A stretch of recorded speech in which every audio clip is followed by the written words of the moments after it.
پرسکریکه دن جی زور و زحمتین اسنافن تماشاوان هجا زحمتین اسنافانن به شبا قرونا یره پرسکریکن اسنافان زیده تر بونش برویه که اسناف جبو سراست کرنه که نویا باج او ورگیه لبنده چاره سریینه.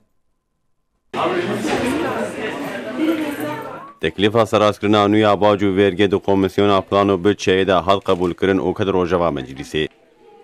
ده تکلیف ده جبو عفویه که ifade ناینویساندن.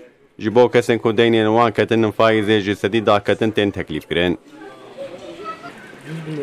جبر قریزا اقتصادی و شعبه هم استقرار فیرمیان خرابو هم جد قزنجا دولت ده که ماسیک جدی پیکاتیه.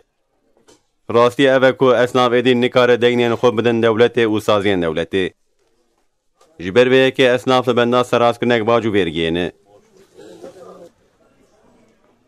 لیتی خویا کرن کسین که باجو ورگی خود ندانن مکلفین مزنن. هر وا اف کسان جه دولت فایزه دستینن. جبر ویه که اسناف دویجن بلا دولت ما اوان کسان وک هم نگره. درباره مجارده سروکی گشتی هدا پاره ایسا سالام پیش نیار و تکلیف حکماتی کر. سالام ها ifade کر. دبی دینین فایزه و درن خستنه بی عفو کرن. دبی جوان کسان را پلانا حسانیه بی آماده کرن دا که هنکی راحت بکن. جه اسنافین که زو دینه خود دن را داخستن بین کرن.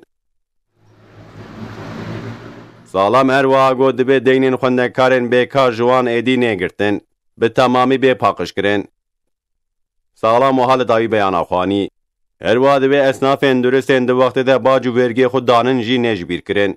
دبی هر جوان کسان را خلات بیداین. یان جی دو باجو ورگیان ده داخستن بین کرن.